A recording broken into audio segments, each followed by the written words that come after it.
J'ai beau aimer les jeux de stratégie, mais c'est important des fois de parler des jeux un peu plus légers.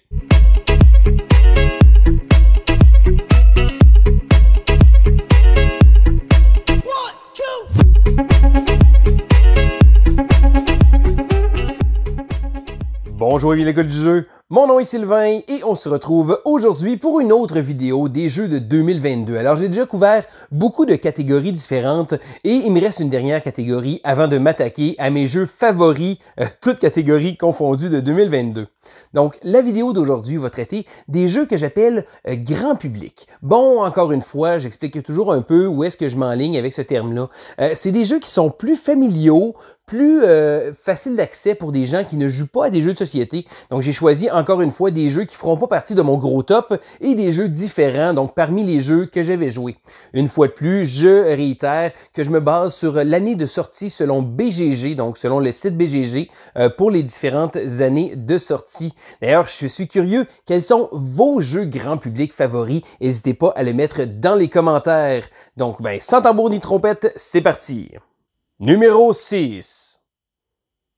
En 6e place, c'est un petit jeu qui s'appelle 0 à 100. Alors, c'est un jeu de questions et habituellement, c'est un peu moins ma tasse de thé, les jeux de questions comme ça, mais celui-là, j'ai trouvé qu'il y avait un bon concept parce qu'on va avoir des cartes et là, les cartes vont avoir un chiffre qui se trouve être la réponse à une question, mais on va se concentrer uniquement sur le chiffre. Il va y avoir une question qui va être mise sur la table et tous les joueurs vont devoir tenter de répondre à l'aide d'une de leurs cartes numérotées. Ça veut dire qu'on n'aura pas exactement la bonne réponse, mais le but, c'est de se rapprocher le plus possible. Bon, on a des cartes qui peuvent servir de pouvoir faire une variante, donc pouvoir rajouter 10 ou enlever 10, mais à la base, le but, c'est d'avoir le chiffre qui va être le plus près. Et là, toutes les questions ont une réponse de 0 à 100. Donc, c'est un jeu de culture générale, mais qu'on peut facilement jouer sans être petit Joe connaissant. Donc, pour ma part, j'ai joué à quelques occasions avec des amis beaucoup moins joueurs, donc des soirées un peu plus arrosées, on se le cachera pas, et le jeu a eu un bon succès. Donc, un bon petit jeu, facile à sortir. Je sais que dans les années passées, il y a eu TTMC qui a été pour moi vraiment un excellent jeu de questions et je l'avais vraiment beaucoup apprécié. Et là, ici, 0 à 100 reprend un peu ce concept-là avec des questions quand même assez amusantes. Donc, beaucoup de questions geeks que j'ai aimées, des questions sur Star Wars, sur le Seigneur des Anneaux et sur plein de choses en général. Donc, c'est vraiment un bon petit jeu. Numéro 5. En 5e place, c'est un jeu que j'ai joué il n'y a pas si longtemps que ça, donc il est relativement frais dans ma liste. D'ailleurs, à l'origine, il faisait pas partie de la liste, mais après y avoir joué, je me suis dit, il faut vraiment que j'en parle. C'est le jeu Downtown Farmers Market. Alors, Downtown Farmers Market est un petit jeu de draft où on va devoir placer des tuiles, donc de manière à pouvoir composer un tableau. Et là, notre tableau va avoir différents objectifs qu'on va devoir prendre en début de partie. Et d'ailleurs, très important, la sélection d'objectifs dans le jeu, parce qu'on va placer 4 objectifs qui vont être placés vertical, donc il va falloir réussir à les compléter, et 4 objectifs qui vont être placés à l'horizontale. Et là, on va bâtir un tableau de 16 tuiles, donc qu'on va venir placer aux différents endroits comme ça de notre tableau. Donc, les tuiles vont être d'avoir un certain nombre d'aliments, donc un certain nombre de carottes. Des fois, ça va être un nombre précis de différentes choses qu'il va avoir, donc du pain, du lait, des choses comme ça. Mais on a un paquet de petits objectifs comme ça qu'on va devoir tenter de gérer. Donc, ça vient avec un système de draft et comme beaucoup de jeux de draft, si on le désire, on peut regarder le jeu de l'autre pour essayer d'y enlever les choses qu'il n'y aurait pas besoin. Ceci dit, moi, pour ma part, je l'ai joué en famille, je l'ai joué avec ma fille principalement, et c'est certain qu'avec ma fille, je fais un peu moins de hate draft intense, donc c'est certain que je me concentre sur mon petit tableau. J'ai trouvé que le jeu était très sympathique, une belle présentation, une belle petite boîte, un visuel très clair, des illustrations qui sont j'ai trouvé très intéressantes, donc c'est vraiment un petit jeu très familial, donc c'est certain que je sortirai pas ça en plat principal d'une soirée de gamer, mais ma fille a particulièrement aimé le jeu. Moi, j'aime que le fait que ce soit très rapide à jouer, donc je me vois facilement faire des petites parties comme ça les soirs de semaine et de temps en temps, ça prend des petits jeux comme ça, des petits jeux plus légers qui vont être plus faciles à sortir et qui vont quand même permettre de passer du bon temps en famille. Numéro 4. En 4e place, c'est un autre jeu que j'ai pas eu l'occasion de jouer énormément, mais j'ai tout de suite vu le potentiel. C'est le jeu Splitto. Alors, Splitto est un jeu de draft où on va devoir tenter de compléter des objectifs avec nos voisins. Donc, on joue essentiellement un peu en équipe avec chacun de nos voisins, mais le but va être de réussir d'avoir le meilleur score parce qu'on va multiplier nos points de l'objectif des objectifs de gauche et des objectifs de droite. Donc, comment ça fonctionne? C'est que dans nos mains, on va avoir des cartes qui vont être soit des cartes numérotées avec un motif ou des cartes d'objectifs qui vont nous dire, bon, écoutez, d'être le joueur d'être l'équipe avec le plus de 5. Donc, ce qu'on va faire, c'est qu'on va devoir tenter à chaque tour de drafter une carte. Donc, on va choisir et ensuite, on va la placer à gauche ou à droite de manière à compléter les deux tableaux. Il faut quand même travailler fort pour pouvoir travailler sur les deux tableaux en même temps et on ne peut pas utiliser un langage direct avec notre coéquipier en disant « OK, je m'occupe de cet objectif-là ». Bon, on peut parler, on peut essayer de dire « Bon, tu sais, c'est des choses comme ça », mais il faut rester relativement vague pour éviter que ça devienne un peu trop d'analyse par rapport à ça. Il reste que j'ai trouvé que le jeu était facile à sortir, un jeu de draft qui passe très bien parce qu'on voit clairement nos objectifs. On n'a pas nécessairement besoin de se concentrer à ce que les autres autour de la table vont faire. Donc, moi, c'est certain que j'ai joué des parties avec 3 et 5 joueurs. Je sais que le jeu peut jouer même à plus de joueurs. Je pense qu'il va jusqu'à 7. Et vu que c'est un jeu de draft, tout le monde joue de manière simultanée. C'est très facile à sortir. J'ai vraiment trouvé ça le fun parce que le jeu a une belle présentation, un format de carte un peu bizarre, là, des petites cartes un peu étroites. Je ne sais pas si les slavers vont trouver le talon avec ça, mais j'ai trouvé que le jeu amène bien le concept de draft et le fait qu'on se concentre à compléter les objectifs et qu'on ne peut pas juste en faire d'un côté fait en sorte que le jeu est vraiment sympathique. Donc, Splitto. Numéro 3. Depuis quelques années, la compagnie Repos Productions nous propose des jeux très accessibles et qui font fureur, du moins à ma table. Une année, ça a été Just One, qui est vraiment un jeu que je vais sortir tout le temps. Ensuite, il y a eu So Clover, un autre gros succès pour ma part. Et lorsqu'ils sont arrivés avec leur nouveau jeu, je me suis dit tout de suite, il faut que je jette un coup d'œil. C'est le jeu Fun Facts. Alors, Fun Facts est un jeu où on va devoir tenter de jouer un peu avec les gens qu'on a autour, de manière à pouvoir trouver des réponses. Il va y avoir des questions et on va devoir savoir où est-ce qu'on se place par rapport aux autres. Donc, advenant le cas que la question, c'est combien d'heures de sommeil, c'est quoi l'idéal du nombre d'heures de sommeil? Et là, le premier joueur va marquer un chiffre, cacher sa réponse et le placer dans la ligne. Ensuite de ça, l'autre joueur va choisir sa réponse et la placer en haut ou en bas. Donc, les réponses sont toujours cachées. On va les placer comme ça de manière à pouvoir avoir un ordre. Et le premier joueur, lorsque ça va revenir à lui, va pouvoir choisir une dernière fois de déplacer son marqueur, étant donné qu'il n'a pas vraiment eu le choix.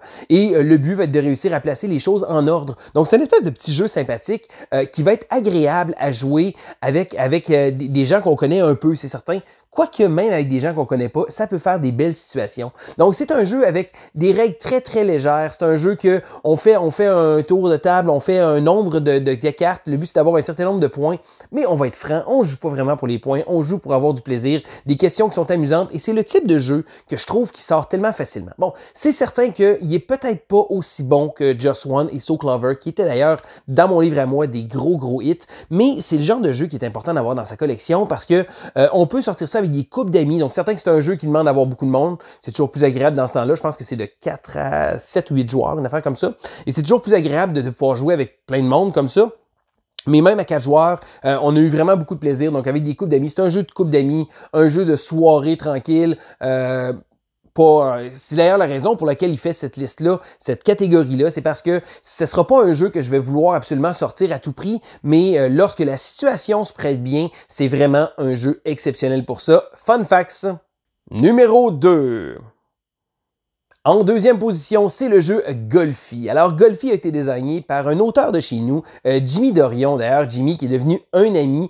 Et c'est vraiment un petit jeu qui est très sympathique. Donc, facile à sortir sur la table. Golfi est un jeu avec un thème de golf où on va devoir tenter de marquer le moins de points possible, donc fidèle au golf, donc de réussir le moins de coups possible. Le tout va être avec un système de tableau qui va être très intéressant parce que lorsque vraiment tous les joueurs peuvent jouer en même temps, donc c'est facile de jouer avec des grandes tables. On peut jouer avec 1 à 8 joueurs et c'est aussi facile et aussi rapide. On va tourner une carte et là, on va avoir un choix souvent selon une localisation. Donc, on a un tableau de 3 par 3 et on va devoir soit révéler une carte ou déplacer la carte. Et là, le but de déplacer les cartes dans le tableau, c'est de réussir à aligner des cartes de même valeur de manière à pouvoir faire des combos. Et lorsqu'il va y avoir une carte avec un trou, donc dans les cartes, il va y avoir soit de gérer les cartes ou sinon, il y a de compléter un trou. Si on complète un trou, il va falloir choisir une des 3 cartes qu'il y a en avant, donc sur le devant de notre plateau. On on va idéalement essayer de garder des cartes qui vont être une valeur basse pour pouvoir les choisir. Et des fois, on va avoir des cartes qui vont être tous cachées, donc on va prendre une chance. Ce que j'ai aimé de ce jeu-là, c'est que j'ai joué avec des gens qui sont pas du tout joueurs, donc des gens qui proposaient une partie de Joe Crummy, et j'ai sorti le petit jeu Golfi, et ça a bien marché. Ma conjointe aussi a bien aimé ce jeu-là, et j'ai remarqué que c'est un jeu qu'on peut sortir pratiquement avec n'importe qui, donc même des gens qui sont un peu moins joueurs, ça passe très très bien. J'ai joué avec des plus jeunes, j'ai joué avec des plus vieux, donc c'est vraiment un jeu que je trouve passe-partout, donc une belle réussite pour l'auteur qui d'ailleurs est en train de travailler sur une petite extension, ça va être à suivre. Numéro 1.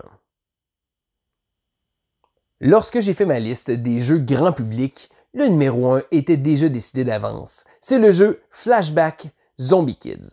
Alors, premièrement, je tiens à dire que le jeu est présentement a été nominé au Festival de Cannes comme jeu de l'année dans la catégorie, je pense, pour enfants, et avec raison.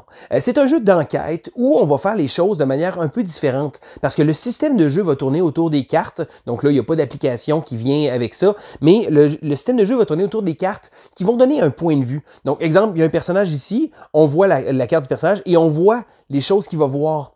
Mais ça se pourrait qu'on voit un autre personnage, et ce personnage-là va avoir un chiffre.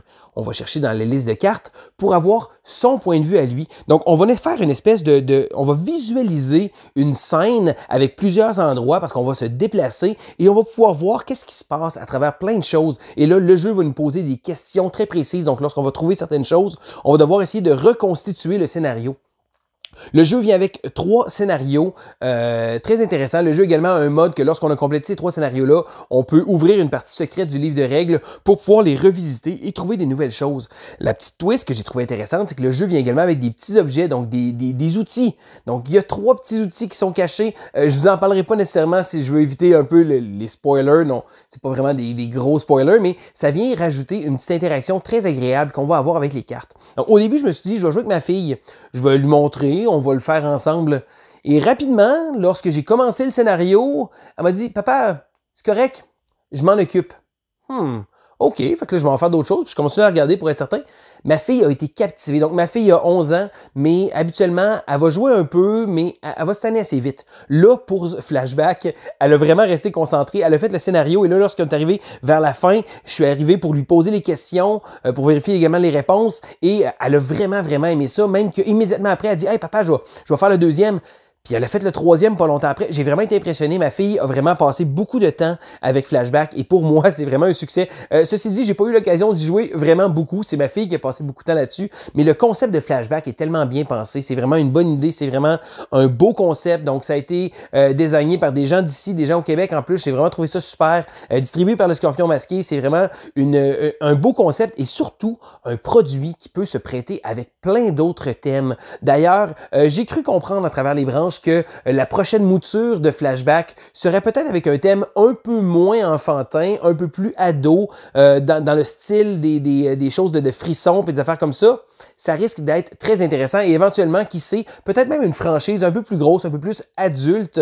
Qui sait, hein? Seul le futur va nous le dire. Mais pour ma part, j'ai trouvé que Flashback est vraiment un bon concept. C'est tellement intéressant d'avoir amené ça, l'idée du point de vue qu'on a, donc différents points de vue, différentes choses. Et là, sur la table, on va placer les cartes de manière à reconstituer les scènes. Et j'ai vraiment trouvé que c'était un jeu très intelligent. Et ma fille a franchement vraiment adoré ce jeu-là. C'est Flashback et c'est mon numéro 1. Et voilà, ça fait le tour de la liste de mes jeux grand public, là, si on veut donner une appellation, des jeux un peu plus familiaux, un peu moins gamers, mais que je voulais quand même vous parler.